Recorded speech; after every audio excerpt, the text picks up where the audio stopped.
In the darkness of Gotham night, Dr. Leslie Tompkins is woken by a crash inside her home. She grabs a nearby baseball bat to fend off the intruder. Hello? She finds the Batman himself lying on the floor, bleeding and covered with the glass from her window. He's unconscious, so Dr. Tompkins gives in to the curiosity she and the rest of Gotham have been living with for the past 3 years and carefully pulls back the cowl. The Batman is Bruce Wayne, and he's bleeding to death on her living room floor. As a psychotherapist, Dr. Tompkins wonders at what kind of pain and rage could build inside a person to turn them into Batman.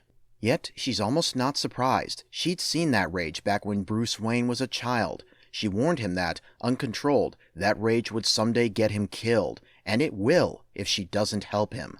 Bruce wakes up in pain, which isn't unusual for him, but he does not wake up at home. He's in a chair in Dr. Tompkins' office. You're welcome, by the way. For what? Keeping you alive, stitching you back together, not calling the police and telling them that Bruce Wayne is the Batman. Shall I continue, or will that do? Where are my clothes? When you say clothes, you mean the bat costume you wear to assault people in the streets every night?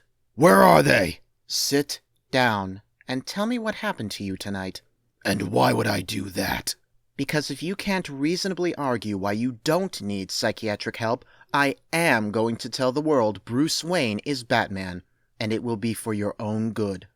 So Bruce tells her about the night before.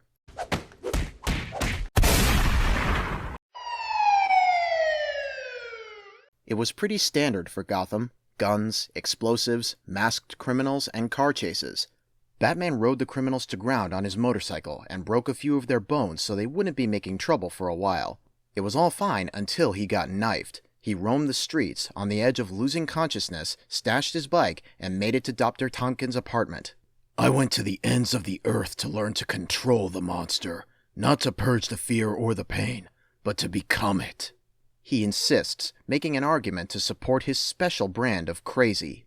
Because, finally, Batman was making a difference. Just last week, for the first time in 54 years, Gotham had a night with no violent crimes.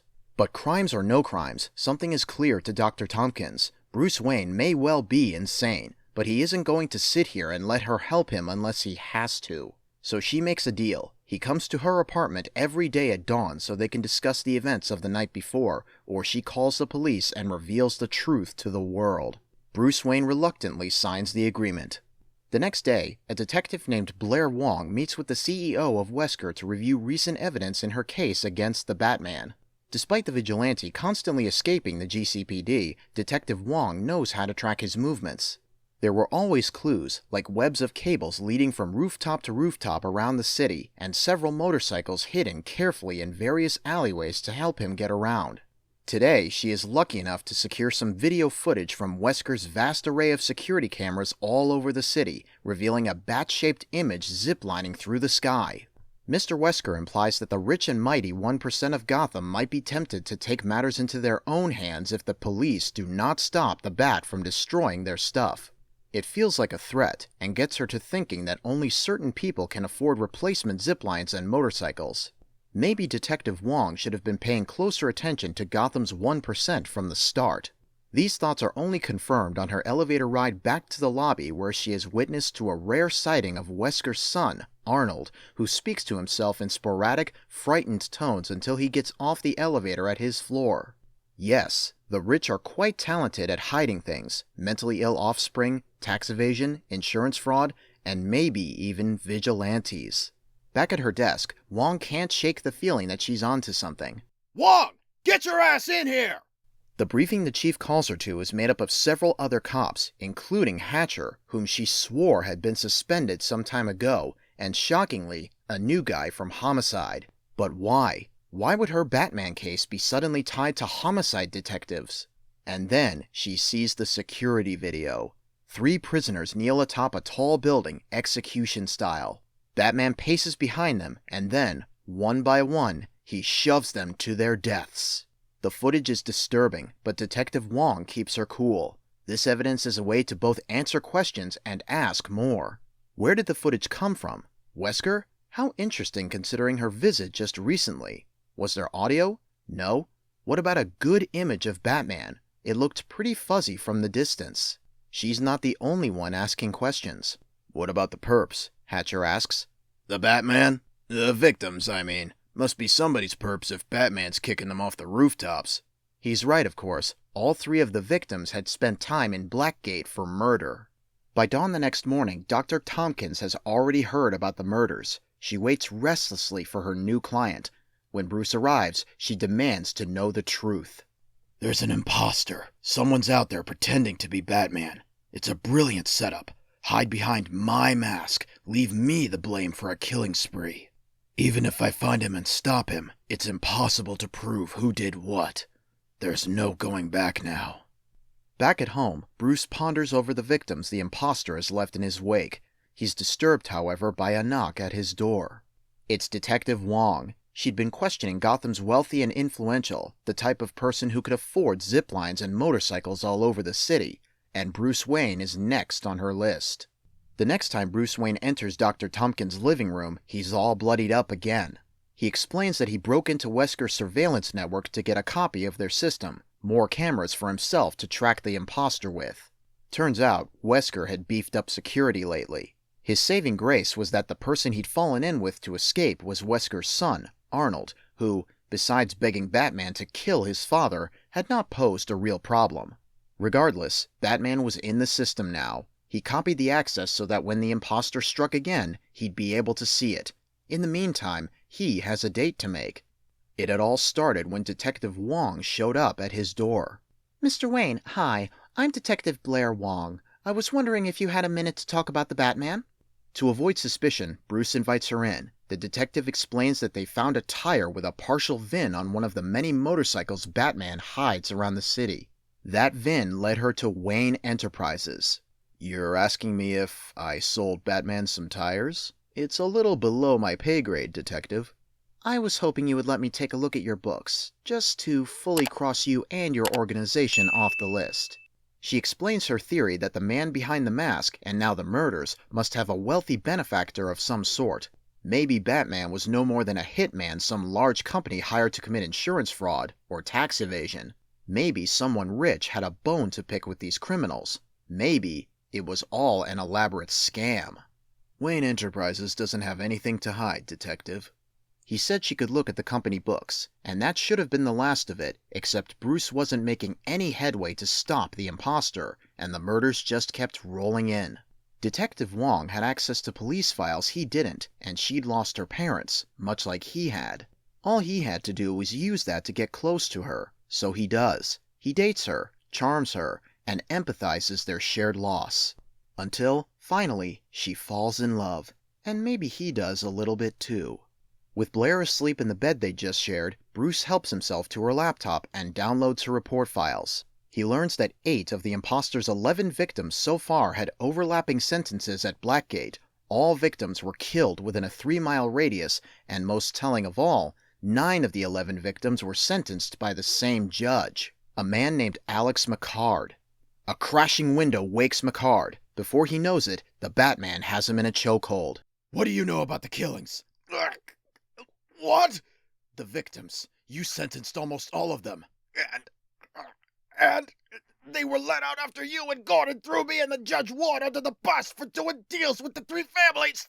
All my cases were overturned. I figured you were killing everyone to make up for getting them all out. Please don't kill me." Before the GCPD ousted Gordon, we uncovered evidence that Gotham's 3 crime families had 5 judges on their payroll. The evidence overturned dozens of their cases. The judges never went to prison because Gordon was working with the Batman. Blair's files showed me what I didn't want to see. The imposter is cleaning up a mess I helped make.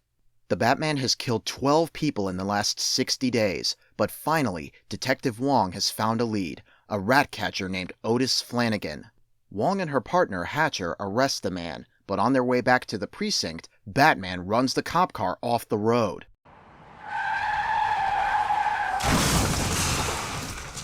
"Let me out! Oh, God, let me out!" "Hatcher, you got Flanagan?"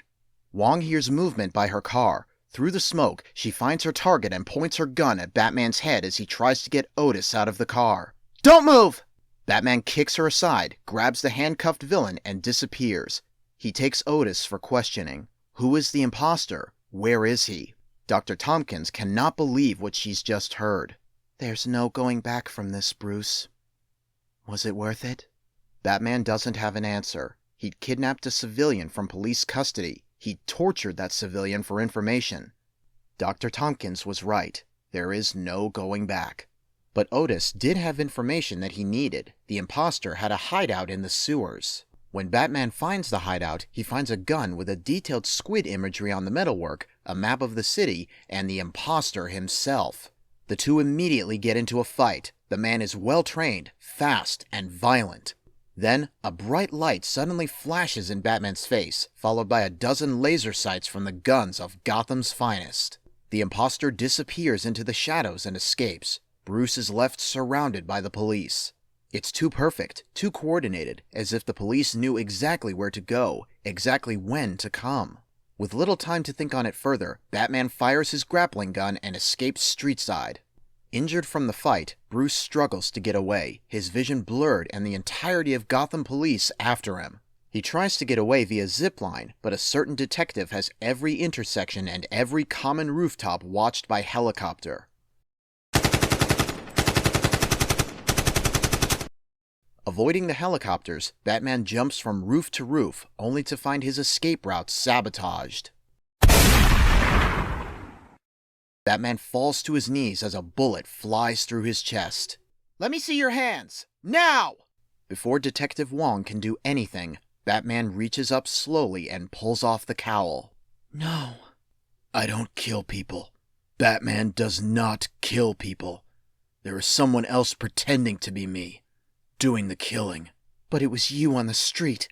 You took Flanagan, right? I never meant to hurt you. Batman slowly gets to his feet. Hold it! I have to go.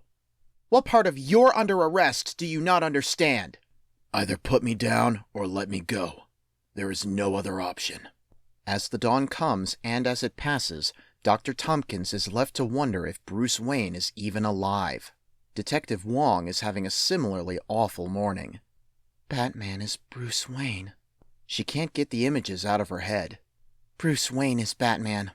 There is an imposter. Damn you. Dr. Tompkins hears a familiar creak in her living room, and she turns to see Bruce wrapped in bandages, arm in a sling. I've come to say goodbye. If you were going to tell anyone, you would have done it weeks ago. But you can't. You know I'm right. Batman does make a difference. Therapy is over. But Dr. Tompkins isn't worried about Batman. She's worried about Bruce Wayne. She's worried about the man behind the mask who she believes can change the world on his own, if only he gave himself the chance. But he doesn't seem to hear her. Batman appears in Detective Wong's room that night. She pulls her sidearm immediately, but he needs her help. Access to the evidence lockup, records of who took what. They can solve this case, stop the murders, if they work together. But despite letting him go once, Blair Wong is not fully convinced of his innocence. He'd lied to her, used her. The imposter is a cop. Detective Wong isn't certain she believes him, but is desperate for truth, for closure. She finds herself dusting for prints in the evidence lockup. Her partner, Hatcher, watches her with concern. Batman meets her later on top of a Wayne construction project to discuss what she found, fingerprints. But she's not very forthcoming. If she found something, how come she wasn't telling him? The flicker of a laser sight lands across her back. When the shot is fired, Blair falls off the roof of the building. She grabs onto a piece of metal, blood dripping down her shoulder as Bruce tries to pull her to safety. A second shot goes off, sending Bruce falling down next to her. They land on the building's next floor, both bleeding. You did this!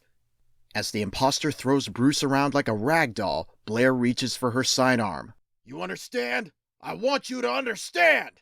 It was all falling into place. The judges being paid off, all overturned convictions. Of course a dirty cop would be mad about it. Of course they'd take action. Of course he'd want to blame a vigilante for it. With Batman bleeding on the ground, the imposter takes Blair's gun and aims it at her head. Bye, Blair. First name, the sort of thing partners might do. Hatcher! Hatcher aims the gun back at Batman, but Batman throws a batarang at him. It digs deep into his eye, forcing the imposter to pull his mask off. Blood drips down his face. He stumbles off the edge of the building to his death. Behind Bruce, Blair picks up her handgun again and levels it toward him. Bruce Wayne, you're under arrest.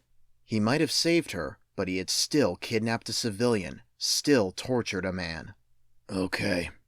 I had rules. I thought they'd be enough. I was wrong. Do you think Gotham will be better off without me?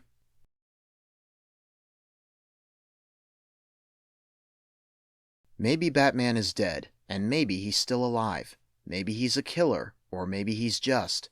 No one can agree if there was an imposter or not. But one day, Dr. Tompkins receives a visitor, a young man named Arnold Wesker, the man no one seemed to talk about. My friend, he said you could help me? Please? He gives her a note with a distinct bat symbol on it. So even if Batman was dead for now, maybe Bruce Wayne had found his way after all.